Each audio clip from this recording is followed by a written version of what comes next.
नमस्कार दोस्तों, बहुत बहुत स्वागत है आपका एडुइस्टा बाई अश्वनी में। और आज के इस वीडियो में हम देखेंगे क्लास नाइन्थ के एनसीईआरटी का चैप्टर नंबर 5 जो कि है हमारा natural vegetation and wild life. ठीक है, हम नेचुरल वेजिटेशन के बारे में पढ़ेंगे और उसमें जो वाइल्ड लाइफ प्रेजेंट्स होती है उनके बारे में पढ़ेंगे। तो चलिए बिना कोई टाइम वेस्ट किए जल्दी से अपने वीडियो को शुरू करते हैं।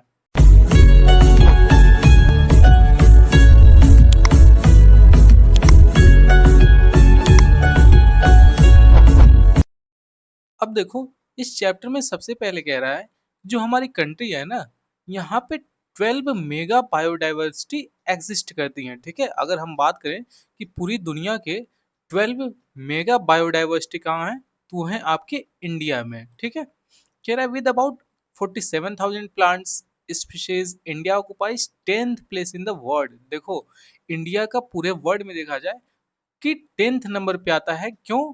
क्योंकि यहाँ पे मोर देन 47,000 प्लांट की स्पीसीज पाई जाती हैं। ठीक है, आप सोचो कि 47,000 कितना ज्यादा होता है। ठीक है, उससे भी कहीं ज्यादा प्लांट की स्पीशीज इंडिया में देखने को मिलती हैं, इसीलिए इंडिया को 10th प्लेस पे रखा गया है पूरी दुनिया में। ठीक है, और वहीं एशिया में बात करें तो ये 4th पोजीशन पे आता है। ठीक, फिर कह रहा है नेचुरल वेजिटेशन क्या होता है।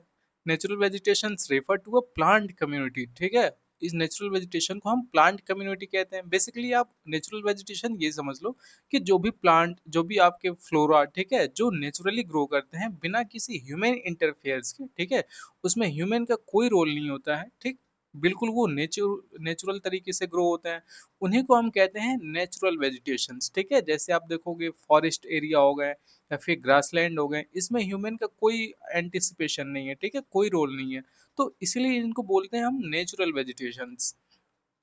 कह रहा है कि India has 90,000 species of animal. देखो, ऊपर यहाँ प्लांट कितने थे, 47,000 से ज्यादा, और वहीं एनिमल्स कितने हैं, 90,000 से भी ज्यादा टाइप के आपको एनिमल्स इंडिया में देखने को मिलेंगे। ठीक है, कह रहा है the term flora is use to denote plant.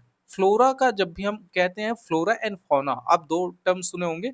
तो फ्लोरा क्या बताता है आपका, प्लांट के बारे में बताता है, वही फौना मतलब क्या होता है आपका, एनिमल्स। ठीक है, तो अगर मैं बोलूं कि फ्लोरा एंड फौना तो इसका मतलब है प्लांट्स और एनिमल्स। ठीक है, ये दोनों वर्ड इन दोनों को डिनोट करते हैं। फिर कह रहा है अगर हम टाइप्स ऑफ वेजिटेशंस की बात करें तो इंडिया में बहुत से टाइप की वेजिटेशंस को कैटेगराइज किया गया है, जिसमें आप ट्रॉपिकल एवरग्रीन फॉरेस्ट देखेंगे, फिर ट्रॉपिकल डेसिडियस फॉरेस्ट, फिर tropical thorn forest and scrubs देखने को मिलेंगे, फिर माउंटेन फॉरेस्ट आते हैं और मैंग्रोव फॉरेस्ट आते हैं। तो हम एक एक करके सबको बहुत अच्छे से समझेंगे, जानेंगे कि आखिर किस तरह के पेड़ पाए जाते हैं, उनकी हाइट, उनका टेम्परेचर, क्लाइमेट, किस तरह के क्लाइमेट में वो ग्रो होते हैं। तो इन सब चीज़ों के बारे में हम एक एक करके देखते हैं। तो चलो पढ़ते हैं सबसे पहले आपके ट्रॉपिकल एवरग्रीन फॉरेस्ट के बारे में। कह रहा है कि ये वाले जो फॉरेस्ट होते हैं ना, ये रिस्ट्रिक्टेड होते हैं। ठीक है, क्यों? क्योंकि यहाँ पे बहुत हैवी रेनफॉल होती है, और ये आपको ज्यादातर वेस्टर्न घाट में, देखो इंडिया का ये जो नीचे वाला पोर्शन है, इधर वेस्टर्न घाट में ये ट्रॉपिकल एवरग्रीन फॉरेस्ट ज्यादा देखने को मिलेंगे। क्यों? अब इसको समझो क्यों। एवरग्रीन फॉरेस्ट हमेशा वहीं होंगे जहाँ पे टेम्परेचर बहुत ज़्यादा होगा, जहाँ पे रेनफॉल बहुत ज़्यादा होगी। तो इससे आप क्या देखोगे, जहाँ इंडिया में सबसे ज़्यादा बारिश होगी इधर वेस्टर्न घाट की तरफ, तो इधर पाए जाते हैं। और फिर अंडमान एंड निकोबार और लक्षद्वीप पे पाए जाते हैं। क्यों? क्योंकि ये दोनों आपके इक्वेटर के आसपास के एरिया पे आते हैं। ठीक है, 8 डिग्री के आसपास आते हैं समथिंग, तो वो आपके ट्रॉपिकल रीजन में आते हैं। ठीक है, तो इसीलिए यहाँ पे एवरग्रीन फॉरेस्ट पाए जाते हैं।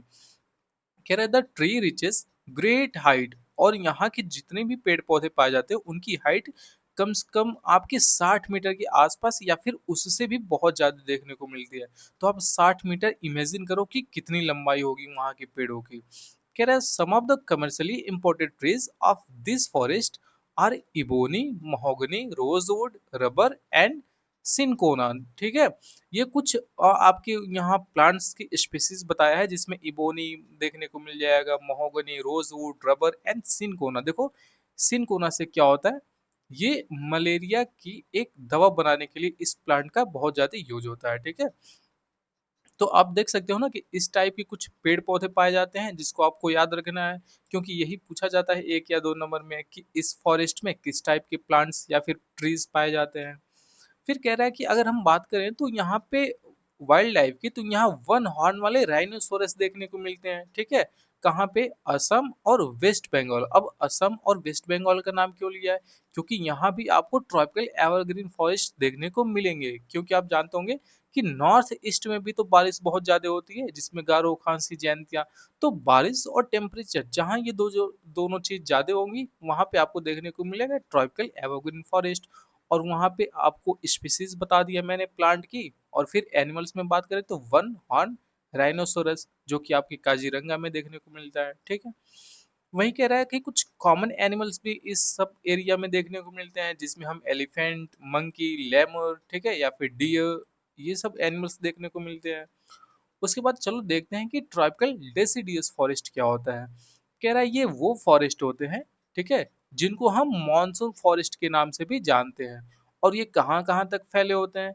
कह रहा है ये जहाँ पे आपके 200 सेंटीमीटर से लेके 70 सेंटीमीटर के बीच में बारिश होती है, वहां पे इस तरह के प्लांट्स या फिर कहें तो फॉरेस्ट पाए जाते हैं। कह रहा है tree of this forest type shade there leaves, ठीक है, ये अपने पत्तों को गिरा देते हैं, ठीक है।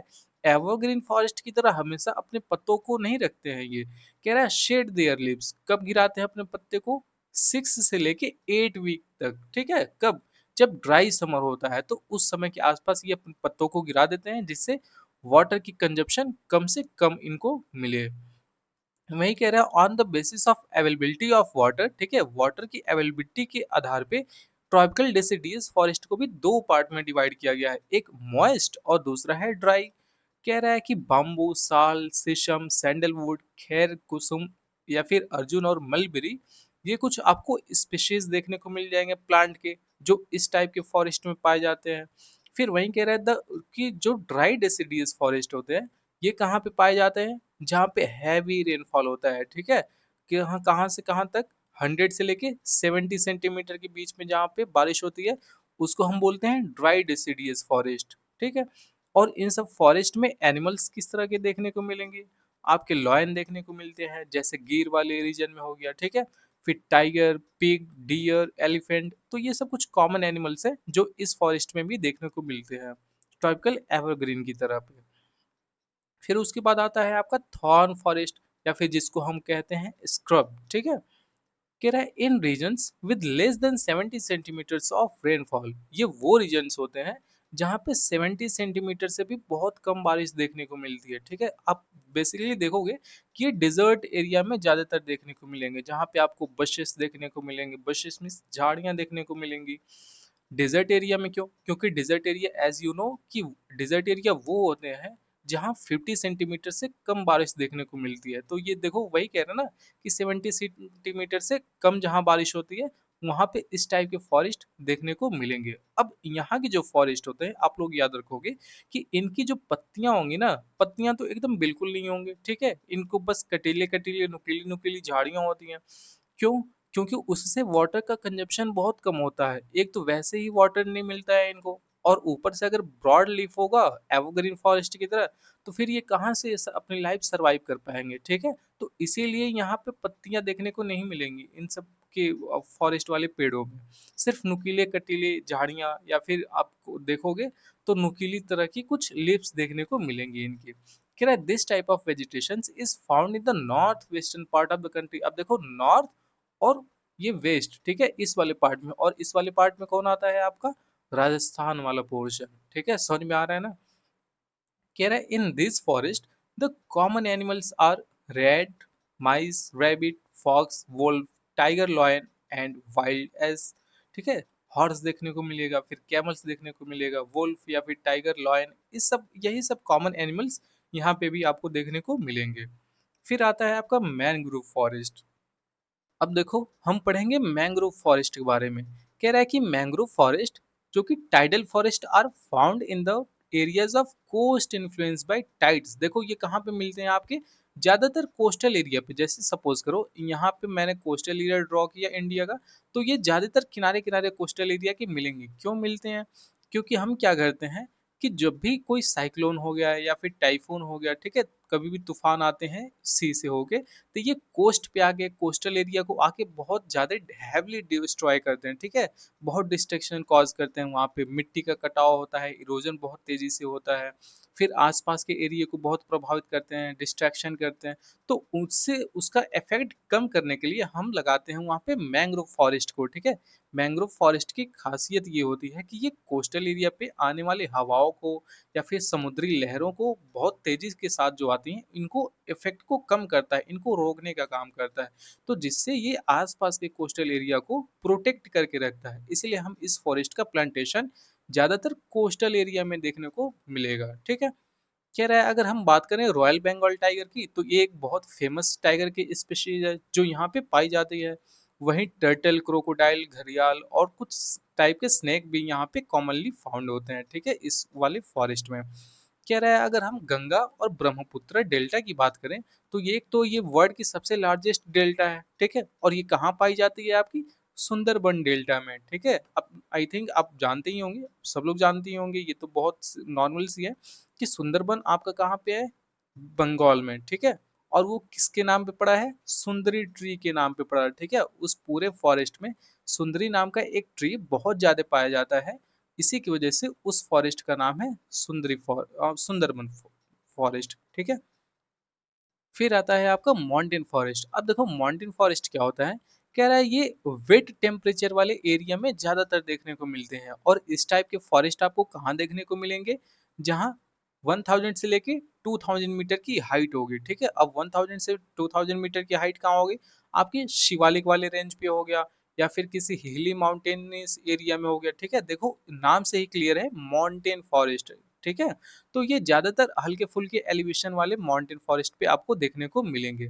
कह रहा है between 1500 to 3000 metres temperate forest containing coniferous tree, ठीक है। टेम्परेट फॉरेस्ट जो होते हैं वहाँ कॉनिफेरस ट्री यानी कि पाइन, देवदार, सिल्वर, स्प्रूस, इस तरह के प्लांट्स देखने को मिलते हैं। कह रहा है अगर हम यहाँ कॉमन एनिमल्स की बात करें, तो ज्यादातर आपको कश्मीरी स्टैग देखने को मिलता है। देखो कश्मीरी स्टैग एक टाइप की वहाँ की गोट है, ठीक है, जिसका वूल निकाल के लोग इसके शॉल बनाते हैं, ठीक है। कह रहा है spotted deer, wild sheep, jack rabbit, ठीक है, इस तरह के कुछ कॉमन एनिमल्स देखने को आपको मिल जाएंगे वहां पे। फिर कह रहा है कि शिप एक पाई जाती है, गोट पाई जाती है, इनका थिक हेयर जो होता है ना, उसका यूज करके ये लोग एक बहुत फेमस शॉल बनाते हैं वहां पे। आप मुझे कमेंट में बताओगे। फिर कह रहा है सिल्वर फिर, जूनिपर, स्पाइन्स, ये इस तरह के कुछ क्या है, कॉमन ट्री हैं जो इस फॉरेस्ट में आपको देखने को मिलते हैं। फिर वहीं अगर हम बात करें वाइल्ड लाइफ की, तो कह रहा है India has approximately 90,000 animal species, ठीक है। कम से कम कितने हैं, 90,000 या फिर 90,000 से भी बहुत ज्यादा हो सकते हैं स्पीसीज इंडिया में। फिर कह रहा है कि the country has about 2000 species of birds. देखो सिर्फ और सिर्फ अगर हम बात करें बर्ड्स की कितने स्पीसीज हैं यहाँ पे, तो वो है आपके 2000 के आसपास में। ये कितना परसेंट बनता है आपके वर्ड, टोटल वर्ल्ड में देखा जाए, तो दुनिया का 13% जो बर्ड की स्पीसीज है ना, वो सिर्फ और सिर्फ आपकी इंडिया में पाई जाती है। समझ में आया। कह रहा है ये एरिड एरियाज जैसे रन ऑफ कच्छ हो गया या फिर थार डिजर्ट हो गया, ठीक है, ये एक तरह से हैबिटेट प्लेस बन चुके हैं किन सब चीजों के लिए, वाइल्ड एस के लिए और कैमल्स के लिए। देखोगे आप लोग कि सबसे ज्यादा कैमल्स कहाँ देखने को मिलते हैं आपके थार डिजर्ट में, ठीक है। और रन ऑफ कच्छ में क्या देखने को मिलते हैं, वाइल्ड एस देखने को मिलते हैं। कह रहा है India is the only country, ये सिर्फ एकमात्र ऐसा कंट्री है वर्ल्ड में जहां पे आपके टाइगर्स और लॉयंस दोनों पाए जाते हैं, ठीक है। फिर कह रहा है the natural habitat of India lion is the गिर फॉरेस्ट इन द गुजरात। देखो अगर हम बात करें कि वेस्ट साइड में लॉयन सबसे ज्यादा कहाँ देखने को मिलता है या फिर किस फॉरेस्ट में जो सबसे ज्यादा फेमस है, तो वो है आपका गिर फॉरेस्ट, जो कहाँ पे है आपका गुजरात वाले रीजन में, ठीक है। फिर कह रहा है tigers are found in the forest. Tiger कहाँ पाए जाते हैं, आपके फॉरेस्ट में पाए जाते हैं। और कहाँ के फॉरेस्ट में सबसे ज्यादा, आपके मध्य प्रदेश के फॉरेस्ट में हो गया, फिर सुंदरबन के फॉरेस्ट में जो कि आपका वेस्ट बंगाल में हो गया, या फिर हिमालय रीजन की बात करें तो यहाँ पे टाइगर आपको देखने को मिलेंगे।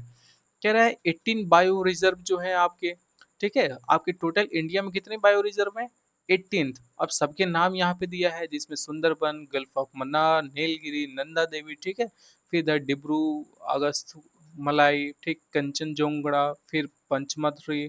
तो इस तरह के 18 आपके बायो रिजर्व बनाए गए हैं। तो आप लोग इसको लिख लोगे, याद कर लोगे, और ये जितनी भी पीडीएफ में चीजें बताई गई हैं सबका आप लोग अच्छे से नोट्स बना लोगे, ठीक है। आई होप कि आपको जितनी भी चीजें हैं बहुत अच्छे से समझ में आई होंगी। मैं अच्छे और सिंपल लैंग्वेज में समझाने की कोशिश किया हूँ। जो चीजें आपको नहीं समझ में आती हैं आप मुझसे कमेंट बॉक्स में पूछ सकते हो, या फिर जो चीजें आपको लगती हैं कि मुझे इम्प्रूव करना चाहिए तो वो भी आप लोग मुझे कमेंट बॉक्स में बता सकते हो। I will definitely work on them, ठीक है। तो बस इस वीडियो में इतना ही, मिलते हैं बहुत जल्द एक और नए वीडियो में, तब तक के लिए जय हिंद।